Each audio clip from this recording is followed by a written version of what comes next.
So Brian, it's It's recording. Did recording you get the now. message, Tim? Yes. It's recording. Okay. Do you consent Do to you this? consent to Do this? you consent to this recording? Yes, Subject I to do. All take right. the talk the mantle whims. All All right. righty. Yeah, we're ready. All right. Hello and welcome to Talk the Mantle. Sorry, I had to start over because I totally blanked. And I blurted out hello again, even though I said I wasn't going to do that. Okay, I'm gonna keep this in the Sorry, I don't know if you recording. watched the first one with Sharon. Like, I I hit did. record and then I just blurred out hello, and I was like, oh God, you can see Sharon's face go. All right, I'm Okay. still getting used to this podcasting thing. All right. Take two. All right. All right. Hello, and welcome to Talk the Mantle, an interview companion to Take the Mantle, an intimate curatorial project and online platform for art and ideas dedicated to celebrating great art and the wonderful people who make it. I'm Brian Barr, And I'm Lauren Rice. and behind us is the mantle. Each episode, we're going to sit down with the artist currently taking the mantle. Together, we're going to explore who they are, what inspires them as artists and people, as well as what brought them to this moment in their work and careers. For this episode, we're honored to welcome Timothy Campbell. You can learn more about us on our website, takethemantle.com, or follow us on Instagram. That was beautiful. All right, Tim, I have written this little blurb about you and your work, and then I'm going to talk a little bit about your background, and then we'll jump into our questions. So here we go. Timothy Campbell, Enigma, Virgo, Raptor. If you knew Tim Campbell in grad school, these descriptive words in relation to Tim will make sense to you. Kind of a if you know type situation. But you do not have to have gone to grad school with Tim to be deeply invested in his paintings. We've been lucky enough to have spent the last few months living with some of Tim's new pieces. One thing of note is that the paintings are as much objects as surfaces. At first glance, they may appear to be a found object, perhaps an unobtrusive rock or a deteriorating piece of wood. But when looked at for longer, or when confronted with a change of lighting, many emerge as figurative specters. Some are optical illusions, but not your mama's geometric op art of the 60s. These tricks of the eye lead us into new territory that explores and subverts the distinctions between representation and abstraction, mimesis, and poesis. Timothy Campbell was born in Brattleboro, Vermont, and is a New York-based painter who studied at Skidmore College, American University, and the Skowhegan School of Painting and Sculpture. He has completed residencies at the City International des Arts in Paris, the Wassaic Project in New York, and Woodstock Birdcliff also in New York, and has shown his work in solo exhibitions at Unit B in Baltimore, Longwood University in Virginia, School 33 in Baltimore, and the Cork Factory also in Baltimore, and group exhibitions and venues, including Trestle, Outlet, Tompkins Projects, and Vox Populi. And more. Passenger Detroit, I forgot to mention that. He teaches drawing at Parsons, the new school in New York City. Tim, it's so good to have you. Hey, thanks for having me. Welcome, Tim. All right, let's jump in. I kind of like to start in the early days. So if you would, tell us about your childhood. How did you how did your environment where you grew up shape your art practice? Did you make art as a kid, and what was your childhood like? Yeah, I definitely drew like as early. I can remember drawing, almost for as long as I have memories. Um, it's funny because I would fixate on colors even as a kid, which I still do as an adult. Like I had the green paintings and Mhm. like right now there are like specific pigments that I'm really kind of obsessed with. And as a kid, I had a thing for black crayons, I think was my first obsession. But yeah, I drew a lot in various ways, but I think art wasn't really like a thing in the place where I grew up, but it sort of felt more like a craft, like doing jack-o'-lanterns or making, home decorations. It felt like a way to kill time, or enjoy, being at home. Um, and yeah, I think over time I kind of started loading more of myself into it, and I remember having like little secret studio corners in our basement as a kid where I would go and make drawings. I guess Gary Larson and The Far Side were Mhm. like an early, Totally. Yeah. something I was obsessed with. And I remember kind of becoming aware of how, he chose to draw things. What type of line did he use? What were the themes that he comes back to? Um, But like music was more like a thing. Like it was sort of this like legitimate, sort of thing that you could be a professional musician, but I didn't really think about art as something that you could be or do. It was just an activity. That's really interesting. Um, I guess I forgot to ask, where did you grow up? oh, I lived just for a couple of short years in southern Vermont, Mhm. and my parents moved to rural Connecticut. I guess when I was about 2 or 3. So I grew up in like a kind of a pretty rural town along the northern edge, just south of Massachusetts. Hmm. Wow, that's great. How many people were in the town? Was it Um, I don't know, a couple thousand, more than 5,000. pretty small? It Like, was a small town. It was a yeah. small, small high school. Um, and a lot of people knew each other, from years and years back. So there was kind of like an older.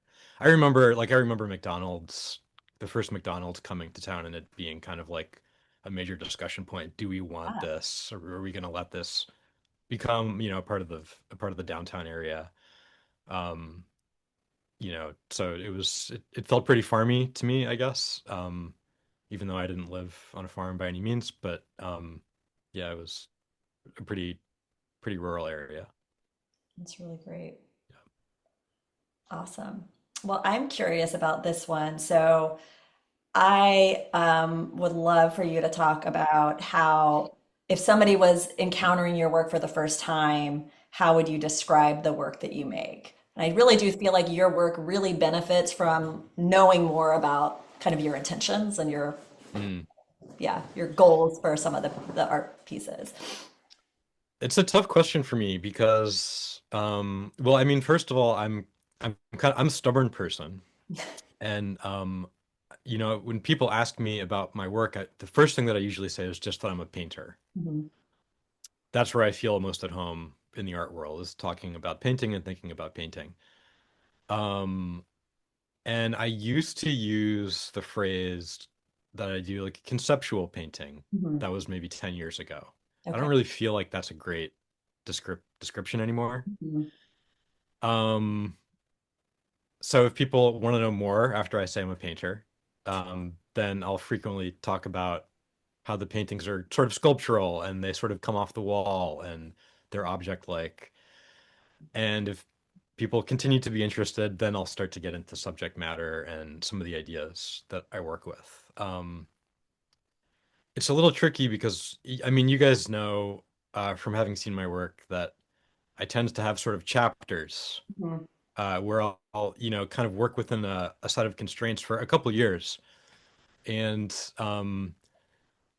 when I start to find an exit from that sort of era of painting, sometimes it's like a total pull shift. I mean, like I'll go from being really deeply into oil paint and stand oil and how it dries and how to layer it with just the right amount of transparency to suddenly learning how to work with acrylic in some way for the first time. So those decisions are driven by the ideas behind the work.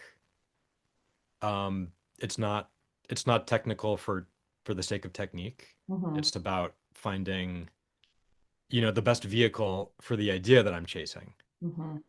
Um, and yeah, when these, sort of moldy, rocky looking paintings come to an end, which I'm sure at some point they will, I am anticipating that there will be like some associated material shifts that I just that I can't, imagine in advance. Yeah. That's not a very good elevator pitch. That's, I know, right? It's So complicated. yeah, like that's part of why I just frequently tell people I'm a painter and then, see how far the conversation might be willing to go. But I also have a bit of stubbornness in me about I don't have much love for the sort of institutional language we use Mhm. to basically market ourselves as people in the art world. A lot of it really is copy for, press releases and, Totally. getting ideas across quickly. And if there's something that I've really kind of sunken my my feet into as an artist, it's kind of not wanting to, I want to push back against that. Mhm. That doesn't help me very much in terms of promoting myself, but it has helped. It's given me space around the work in other ways that I deeply value. Yeah, I think, I mean, honestly, it's probably no surprise then why Lauren and I are such big fans of your work. Full disclosure to the audience, as a curator, I've worked with Tim going back, what, over 15 years now? And also Yeah, every at least. time Tim changes directions in terms of a body of work, we have to own one, or in this case, come up with an excuse to invite Tim to bring his work into our home. But this, I think that conversation of how you're talking about your work and how like language shapes it, the Mhm. difficulty of framing it, ties into this conversation Lauren and I have been having for a long time now, which is this, it sort of dovetails with the relationship between art and philosophy, which is aesthetics. And aesthetics is different from like formal, right? Where it's something just simply describing what something looks like, but aesthetics as a way of meaning that is extralingual, like right, like the idea that you can go back to Duchamp, who talked about like optical pleasure or retinal art. So like the father of conceptual art, Mhm. as if aesthetics doesn't also contain meaning because we can't put language to it. And I think as visual artists, as curators, as teachers, this is something we're really interested in. And I think it's you're kind of getting at that where like context is king and text is Yeah. king of kings in the art world today, where it's like you have to be able to describe it. But to the point where I think where we're at in the art world, where you walk in and you'll see some wall text, and then you walk around the corner and see the work, and how often it's just much less interesting than the text, and vice versa. Other times you'll see text and you'll be like, fine, but then you'll see work and it just, you can't necessarily put language to what it is about it, but it doesn't mean that there's not meaning there. Anyways, that's just, this is really interesting to hear you say that. All right, Super on interesting. to the next question. I think you already kind of touched on this a little bit where you're talking about these different bodies of work that you've made throughout your career, but can you talk about your artistic trajectory? What was it like, and how has your work grown and changed over time? I have always been really into materiality as like a primary element Mhm. in my work. Um, that's that's a common thread that goes back as far as I can remember. Um, so like, when I was like I had I was very lucky to have a really great high school art teacher who kind of gave me a lot of space to just try stuff out. Um, and that was probably when I started becoming aware of like the art world as a thing. Mhm. And being a painter as a thing. I definitely, you know, I definitely responded to a lot of the ideas around abstract painting as a college student. I remember seeing a couple shows, when I was 18 or 19 that really kind of sometimes you just see a show and the work just shows you how to do it and you don't need to kind of break everything down. There's kind of like this intuitive delivery of how an approach can work. Um, but I also really had a lot of interest in conceptual art at that same time, and I've that's kind of been two poles in my studio Mhm. that I sort of will vacillate between these two ways of thinking about the objects that I'm making. Um, so that's like another sort of through line is like having like I tend to this is maybe jumping to a different question here, but I'll tend to sort of come up with a conceptual premise, subject matter, the ideas at play, how the object is going to spin off of that and generate something new. Um, and I'll sort of set that up in advance, and then that will give me, the framework that I'm exploring. And then it gives then like each painting is kind of a new iteration of that, and the painting process becomes very material focused and intuitive and explorative, Mhm. in a way that I think a lot of abstract painting uh, traditionally tends to be. Mhm. Um, so that, I guess the earliest versions of that were probably when I was a student, and learning a lot about what was out there, and being really into like early Claes Oldenburg, like his store and, those sort of really lumpy early pop objects. But also the fact that he did a reverse minimalist sculpture in Central Park, which was a grave. It was a negative space in the dirt, literally like a reverse Sarah or a reverse, I don't know, not a Tony Smith, but if you think about um, a minimalist rectangular prism being a hole in the ground, there's humor there. He kind of spins it into something, there's sort of a gallows humor to it. Um, so as much as I was kind of into people like Guston at that time, Mhm. or Agnes Martin, um, I liked kind of the idea-driven practices just as much. At some point, I realized I also have this obsession with what I think of, or what I call peripheral forms. Mhm. So, forms or images that we all engage with a lot of the time, on a daily basis, but that don't really poke their heads into our conscious minds. Mhm. So this is where things like fonts, Mhm. have been something. I don't really work with them as much anymore, but for a while they were like a major obsession. Um, that there's like an algorithmic code behind the way that the letter S is designed and, all of the intention that went into that. Um, the MPAA logo, the green paintings, Mhm. that's another peripheral form. My interest in that was sort of that it's this really quick brand that you just see for a second and no one really spends any time with, but everyone recognizes. And it has this kind of almost like pre-conscious foundational Yeah. quality to it. Now today I'm working with images from the subway tunnels, and those are also peripheral forms. They're literally forms that you pass by quickly when you're in an actual train car or when you're walking to, the subway platform. Um, so that's just I guess I'm still understanding and learning why I'm so obsessed with that. Mhm. Um, but that's kind of like a more recent, thing that I'm aware of. Mhm.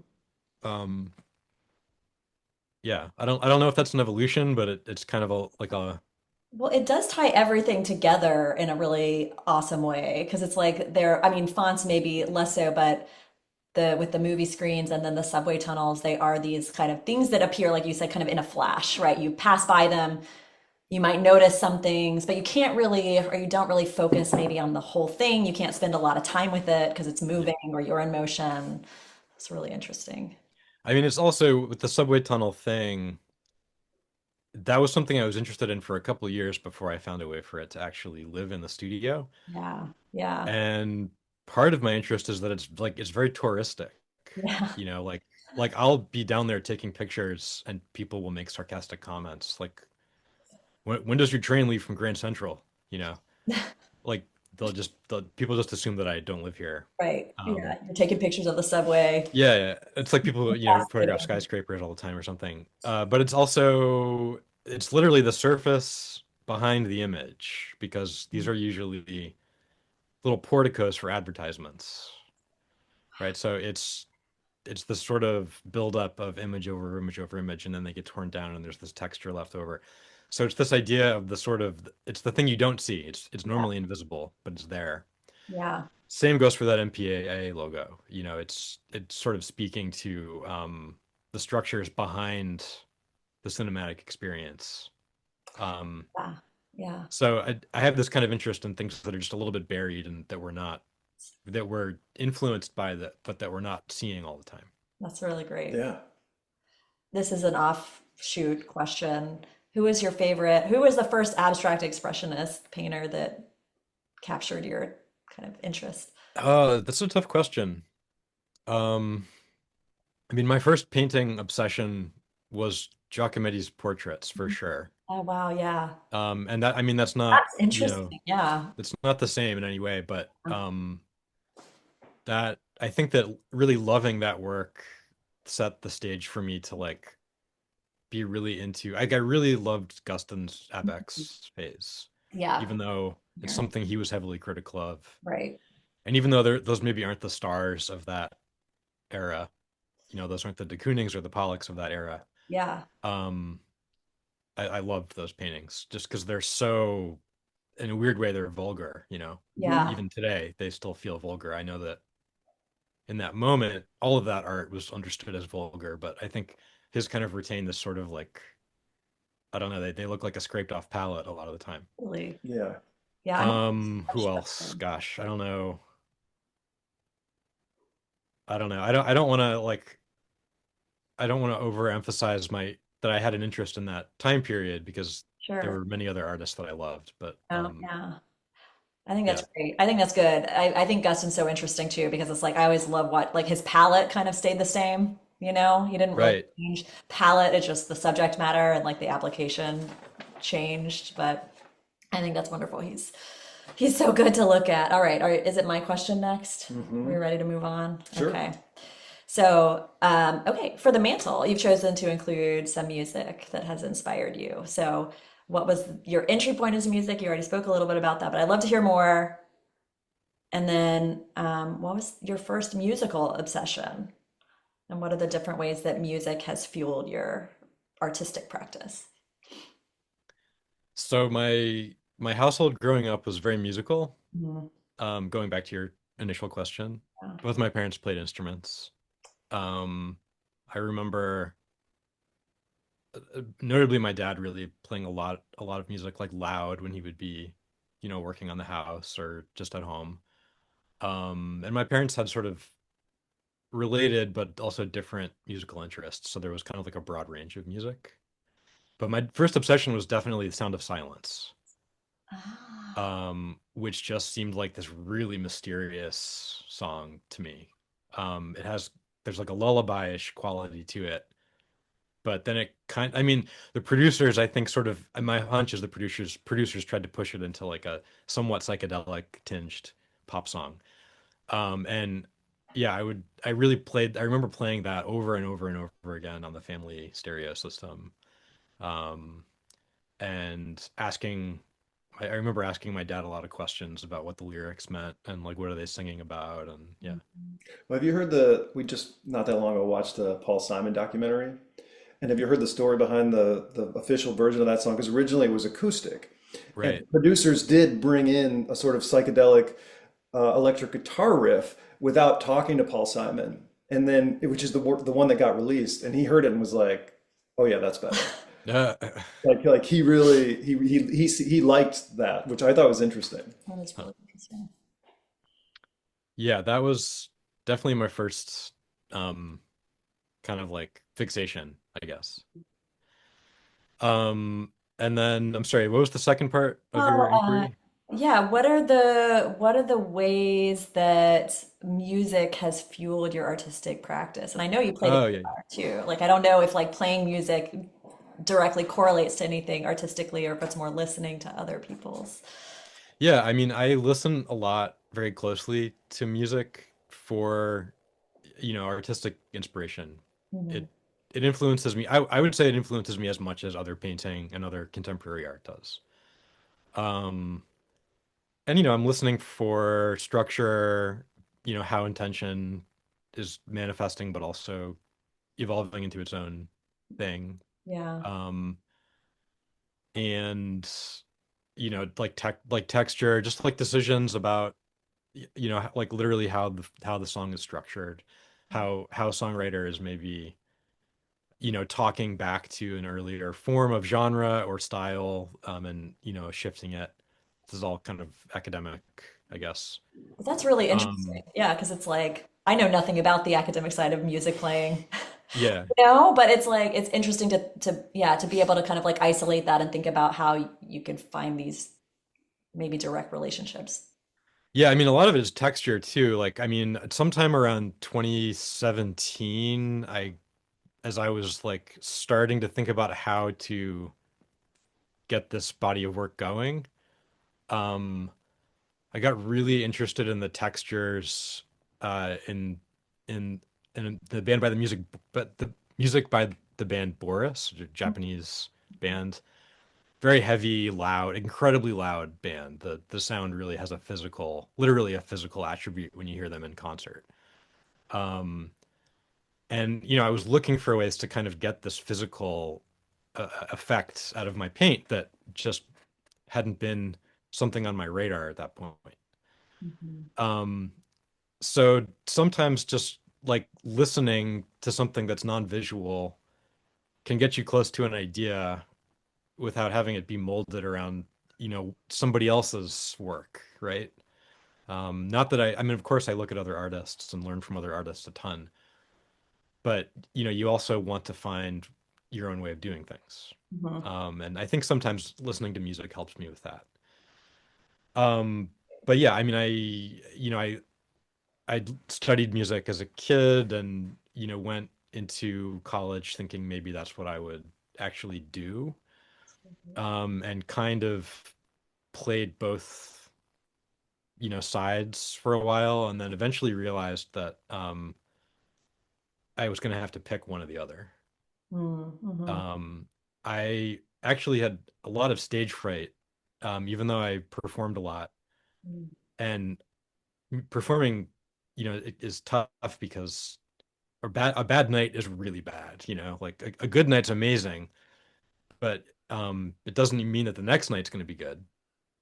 Um, and I also had a hard time writing music, and I didn't have a hard time coming up with ideas for painting. So interesting. So at some point, I just sort of it was sort of like, okay, I think I'm a lot better at one of these two things, and the other one maybe needs to cool off a little bit. Mhm. Um, but I think you guys know, like I stopped performing music, but then for a while I was like making sound collages and experimental sound pieces on my computer. An iPod, And right? The iPod. what's that? You did an iPod piece. I had a piece that I was playing on an iPod. Um, I have like a whole hard drive of weird noise projects that I did that I've never really shown. And then around COVID, I started trying to learn songs on the guitar again, and suddenly had a lot of time on my hands, like we all did. So that yeah, that's kind of become That's really great. just a source of pleasure for me since 2019, as I've gotten back into music. But I'm not performing or anything. Yeah. It's interesting, like music, I feel like is such a, it can transport you in a different Mhm. way that like looking at a physical art piece, at least for me, can. Like I've never had the experience of like kind of losing myself. I mean, when I'm making art, it's different, but like kind of losing yourself in time when you're listening to music. Like there's something about maybe it's like nostalgic qualities or something where it can kind of evoke really strong memories or sensations. And it's something that I find so interesting. And I'm like, why does this happen through smell or through sound, but it doesn't, at least for me, happen when I'm like face to face visually with something. Yeah, that's interesting. I mean, it's an object, so it does it. I think it accesses different parts of our cognitive functions, right? I think the AI just saw my hand and thinks I have a question. All Thanks, right. AI. All right. So, Tim, we've talked about your influences. We talked about inspirations. So, maybe if you could talk us about kind of planning. When you're in the studio, how do you plan? And do you keep a sketchbook? And what role does intuition play? Because you've talked, there's a lot of that kind of overlap between aesthetics and conceptual approaches. So, just talk about that in relation to your practice. Intuition is like I wouldn't know how to function without it as an artist. It's incredibly important. Um, I guess I kind of have three zones. I have so yeah, I have a sketchbook. I guess one thing I haven't mentioned is that my paintings take a long time. Um, that's something that I have learned to understand as a feature and not a bug in my process, which I definitely have had multiple people come in here and be like, you need to put deadlines on these things, like you need to move faster. Um, I don't know that I agree with that. To be honest, I think we're overproducing, like as culturally across the board. that includes, the art world. So I don't know that I agree that, work, a painter who only makes, between 15 and 20 paintings a year, I don't think that that's invalidating. Um, but it is sometimes difficult as a process to have these paintings that just, some of my paintings, 2 years, um, they'll sort of, come on and off the wall, and, um, I have to kind of live with that. But sometimes I do need to make things very quickly. So my sketchbook is kind of like a release valve for that. So I keep a sketchbook that is just no ideas, pen, just draw. And I'll set a timer sometimes, or I'll put on an album and when the song changes, I turn the page. Um, no expectations, just make lines.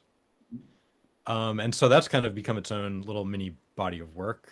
And part of it is that it's a way to warm up when I start my studio sessions. And part of it is that it's a place to go when I'm stuck and I just, need to be active, but am waiting for an understanding of the next move. And then my painting process is, like I'm almost always going, like I'd say going back to about 2007. I'm almost always looking at something. So it's interesting because I think I talk about abstract painting a lot, and I think a lot of people think of me as an abstract painter, but I'm almost always looking at some kind of a source, whether it's a drawing that I've made, or a photograph, or an actual, space that I'm documenting with multiple photographs. I'm almost always copying a form. And then finding small ways to live within that structure to almost like reprogram it Yeah. or add something new to it. And that is very much like a intuitive process. So what does that even mean? It's kind of a problematic word. For me, it's just kind of like it's like an internal green light.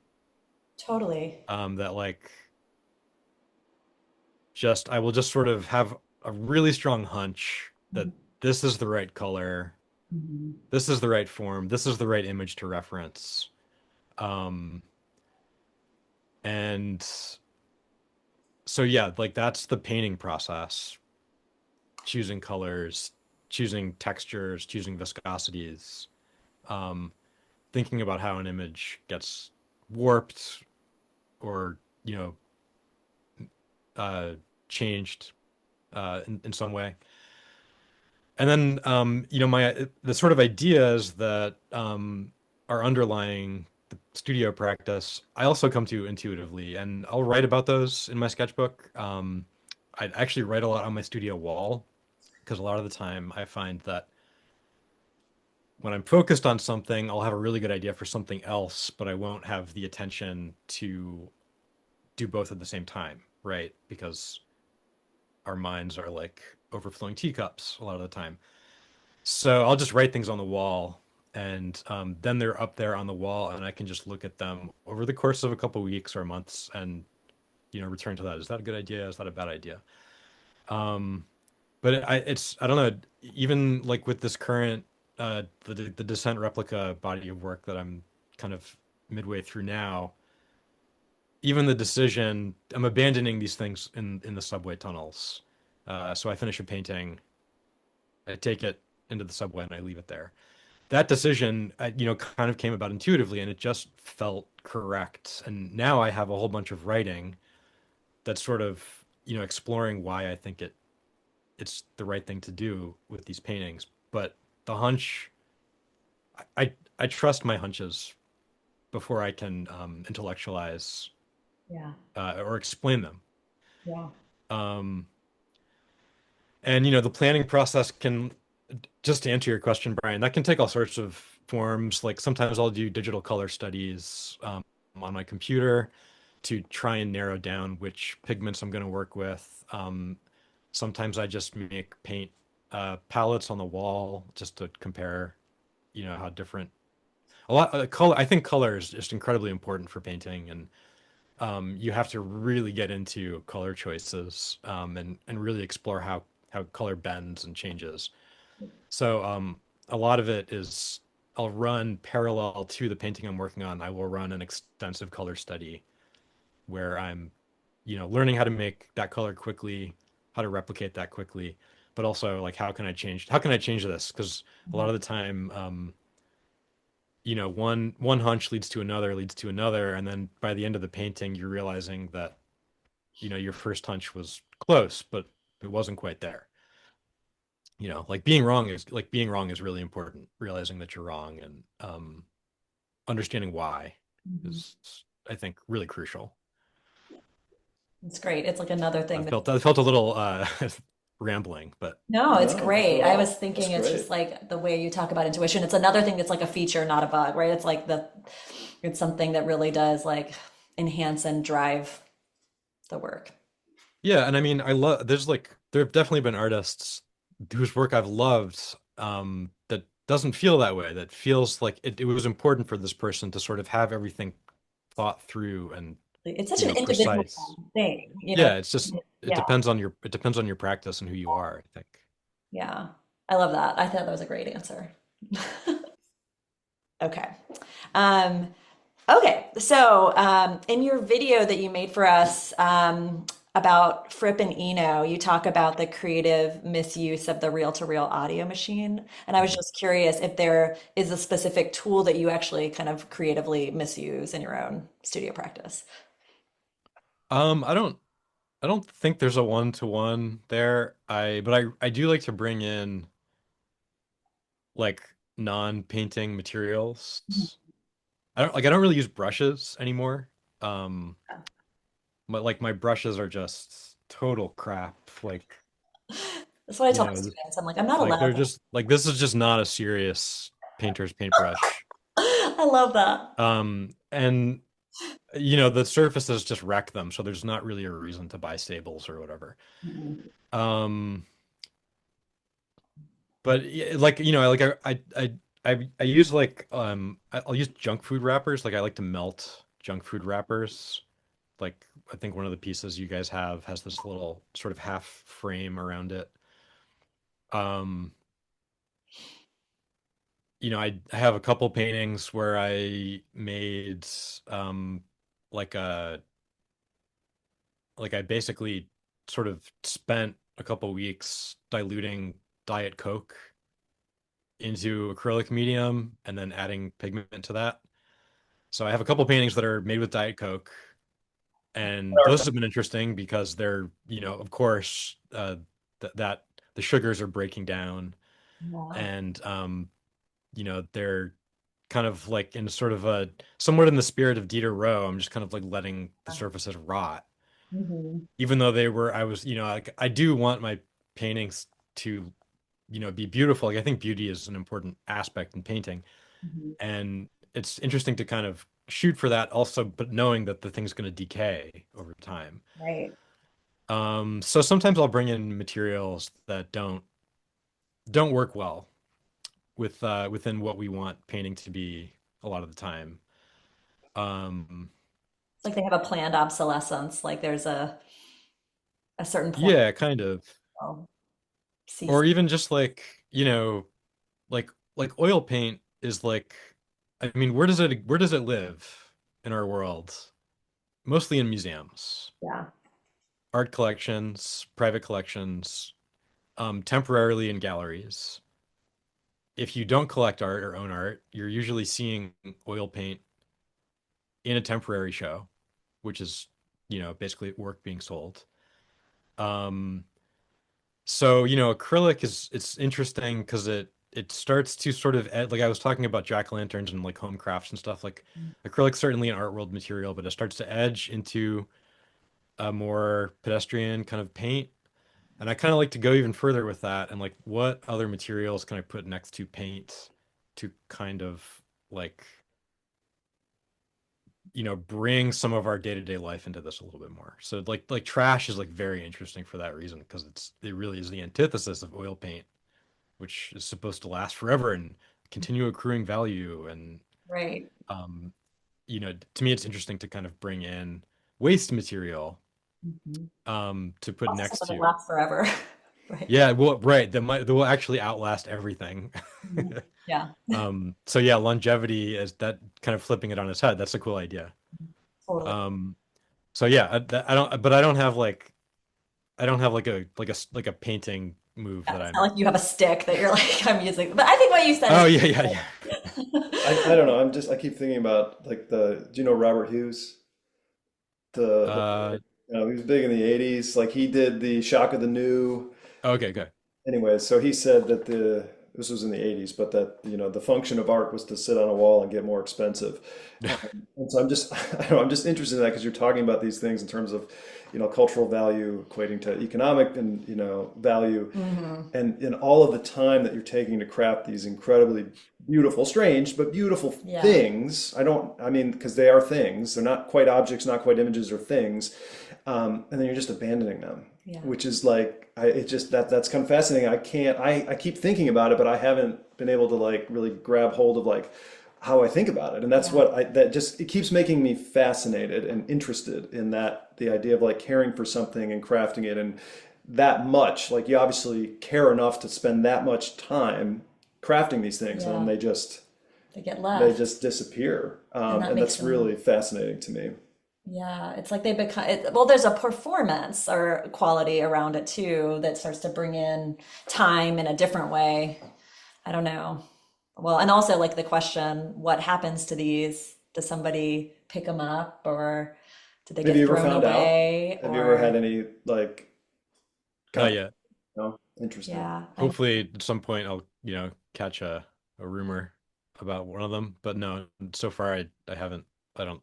They just vanish. It Yeah, could be. I'd secretly thought of like stalking you through New York so I could like snag them, like the people who cut the Banksies off the wall. Like I've got a stash of Tim Campbell's. I know, see, people you can Sorry, I'm have kidding. I've never collectors. actually thought of doing that, but there's Well, just yeah. interesting I mean, that these He has things I now. think are the idea that something that has taken this much time to consider, to create, Yeah. and then just like disappears. It really does challenge your like how you think about value. Well, and it's like this Rauschenbergian question too, where it's like, because that's something that he was always interested in is like value and like the found Yeah, object and like, but I think you're like taking something that has maybe been asked and you're doing something, you're taking it further and into a new direction with the abandoning. yeah. All right, onward. So Tim, outside and around your practice as an artist, what do you do outside of that? What are your interests outside of music and painting, and things that you do just for joy, escape, pleasure? um, of course I spend time with my partner and wife Anna. Um, I like to run. Mm. I'm a runner, Did not know that. and I play guitar. I love it. That's that's pretty much. Tim is an enigma. We've been close friends for almost 20 years now. Almost 20 years now. I did not know that you ran, I and it think I wasn't only. knew, but I And don't it took me know. how long before I found out he played the guitar? I mean, I know. just, anyways, interesting, fascinating. Enigma. Enigma. Okay. So, what is a movie, a book, or a song that you're obsessed with right now? Um, I've been really into bootlegs Mm. as a format. For a couple of reasons. I think, part of it is that there's a lot of really good ones on YouTube right now because people have been uploading over the years. So there's kind of like this saturation of live performances that, total heads have kind of, been sharing their stashes online. Um, but I don't know. It's like we're kind of in this moment where there seems to be this like lingering assumption that like the entire world can exist on the internet. Hmm. And that's part of like, you know, this is where AI is learning about our world, right? Is through the things that have been put online, and the things that can be digitized and quantified. Um, so it's interesting to me to look at formats that are imperfect or partial. Um, And I actually was really into tape trading like when I was a teenager. And it that kind of like grew up that kind of grew into like a online community that I eventually lost touch with. But it's kind of cool to listen to a performance where you're sort of there's sort of a built-in understanding that you weren't there. Mhm. This is just a shell of what happened. So there's something's missing. Something's lost. Mhm. And it as good and as high fidelity as this recording is, you're never going to get it back. So, like that's kind of related a bit to, leaving my new paintings in the subways and then documenting that. I can document that decision and that moment, but then that's also evidence of something happening that can't be recorded. So I'm kind of, then, like there's a lot of band, like I really like experimental music. There are some I really like Greg Sage, who was the lead singer in Wipers. There's some great Wipers bootlegs I've been listening to on YouTube. A lot of weird experimental stuff. There's a couple of channels that I follow. So I'm into that. That's great. And then I think sent you guys with these records, a Chuck Roth album. I've been really into Chuck Roth, who's got like a songwriting practice and then the sort of really noisy improvisational, um, kind of like free jazz related practice. And he performs both here in New York, like separately. Um, and so I've been into that record a lot. Um, and the Munsons, I like the Munsons these days. Um, Books, I don't know that I don't really have a book off the top of my head. I know you guys did one of these talks with Sharon Servilio, and Sharon got me back into Ursula Le Guin. Cool. Yeah. So I've been reading her for fiction over the last couple of years. Um, The Dispossessed Hmm. was the last book I finished, which is just a knockout. It's an amazing story. That's great. Um, yeah. I Awesome. I kind of want to do a sidetrack that's off script, Okay, if that's go off okay, because I script. just You're like something free. just occurred to me.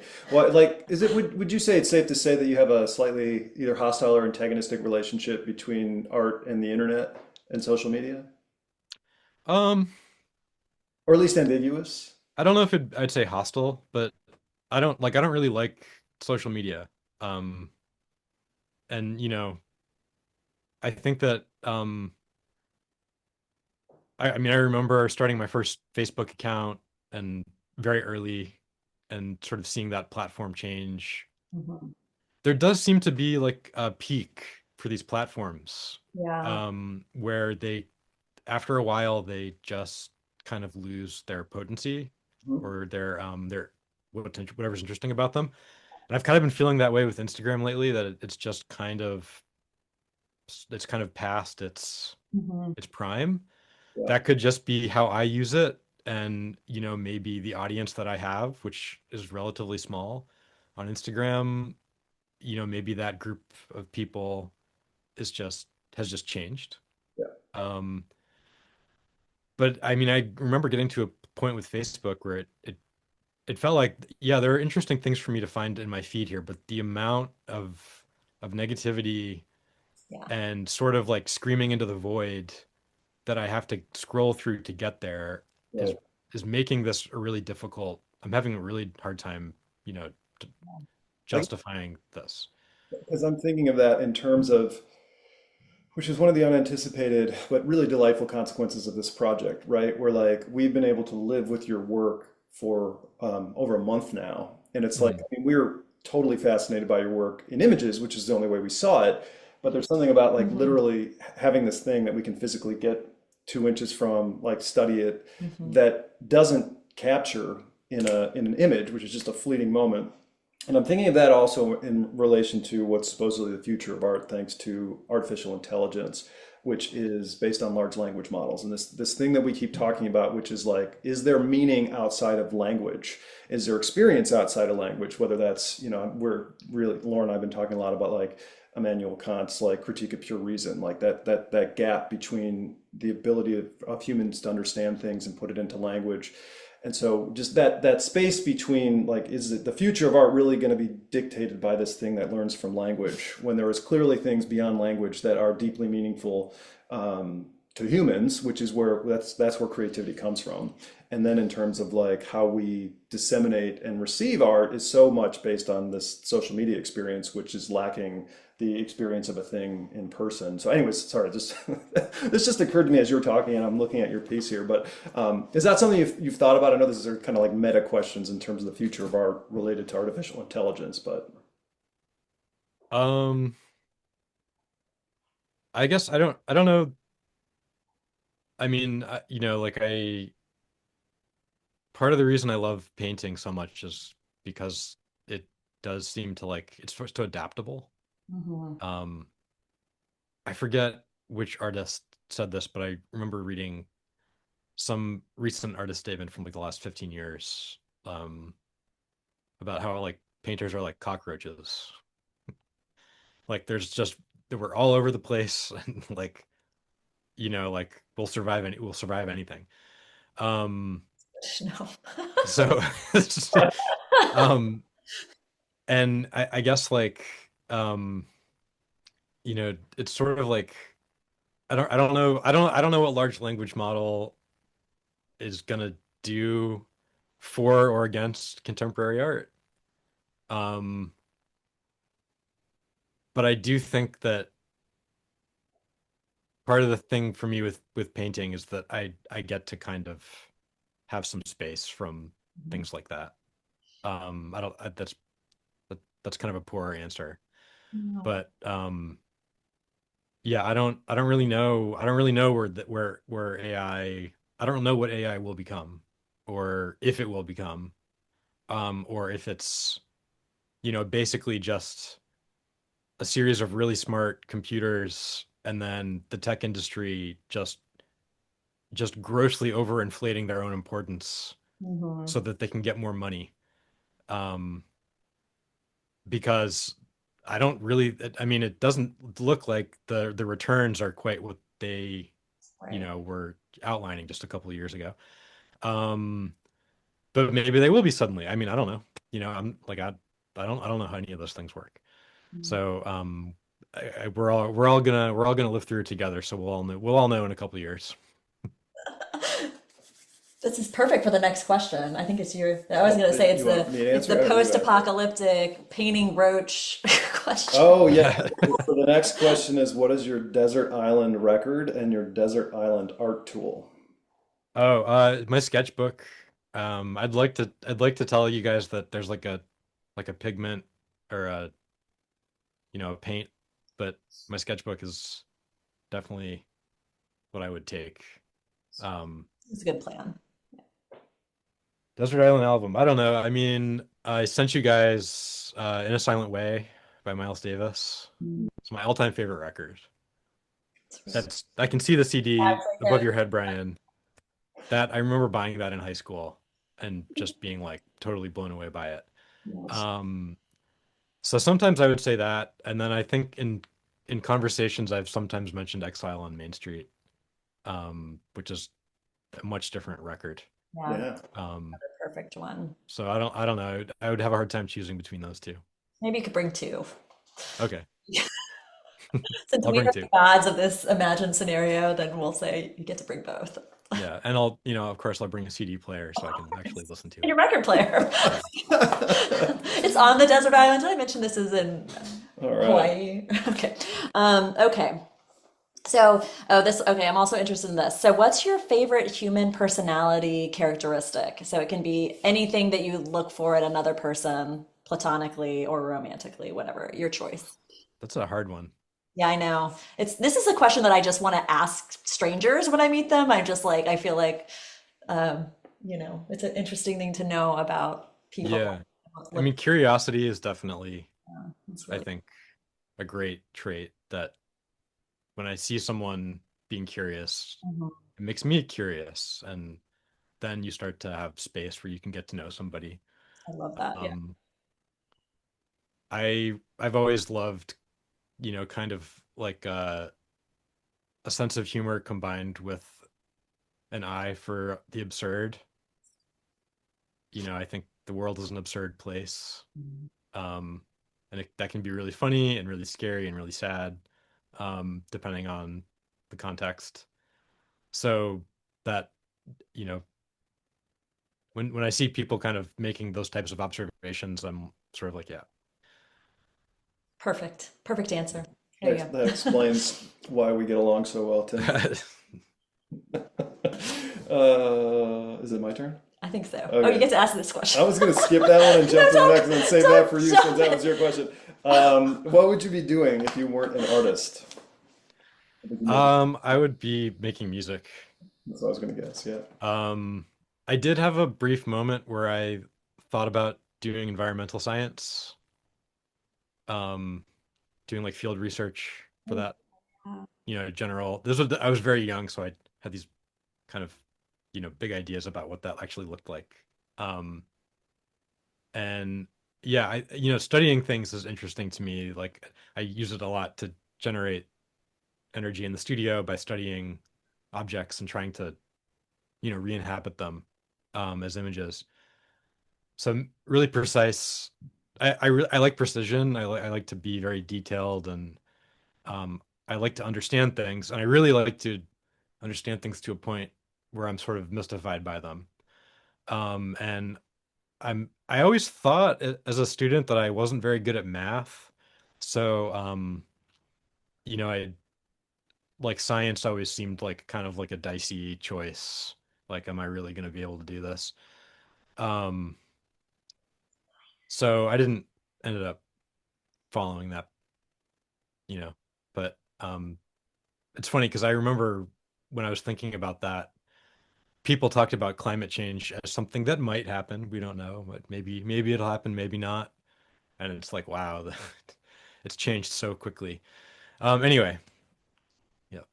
Awesome. Sorry, my son is telling me there's a spider in the hallway. So Oh, that's why I'm making weird faces off the screen. So spiders are good luck. we'll get it. Okay. Just because I got to ask this question because, yes, it's my question because I'm obsessed with routine and I love to know these things about just people's daily routines. Again, they're maybe the things that they don't think so much about. So, what have you eaten today? And have you listened to music today? And if so, what was it? I had coffee and a small Just coffee, scone before coming over to the studio. caffeine and sugar. I don't really eat much for breakfast most of the time. Um, what have I listened to today? Um, I don't think I've listened to anything yet today, but I certainly will. Maybe what was the last thing you listened to?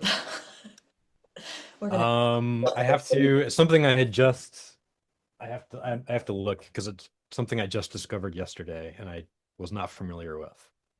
Cool. Yeah, we should say for the audience, Tim is our like go-to, gives us new music Mhm. when we are like too busy to invest time in finding new music. Tim will text us like links to Spotify or YouTube, and keeps us in a constant flow of new and exciting music.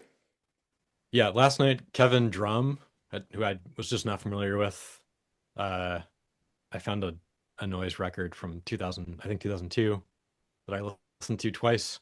And I've been listening to I mentioned Chuck Roth Mhm. Mhm. has it's really some like sort of old like bedroom recording type albums. I've been listening to those a lot. Nice.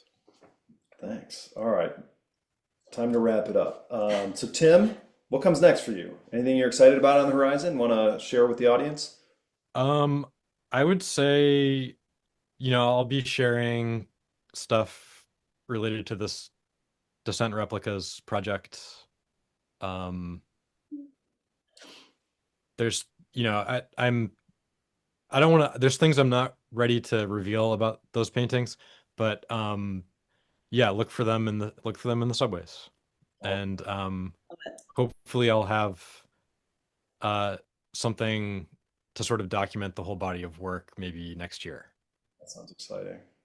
Perfect enigmatic answer. Wrap up our question answers. Yeah, thank you so much, Tim, for Thank you, joining us. And to the audience, please go to takethemantle.com to see Tim's full online exhibition, including a couple of reels that Tim made, documenting his walks to his studio, sharing some thoughts on the records that he selected for the mantle.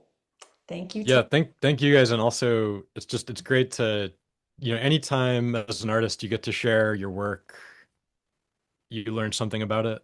Mhm. Anytime I show my work, I feel like I learned something new about those paintings. So thank you for the chance to do this, because every show is different, and you really grow as an artist when you show your work. And that's much appreciated. Thank you for giving me a chance to do that. Awesome. I Thank you love much. it. Just Thank you, to kind of Tim. wrap it up, sorry. That's good. In response to that, it just really is what Take the Mantle is all about. Everybody's busy world. We kind of, especially when you're art professionals, it gets real easy to just sort of get wrapped up in the day-to-day business of making art.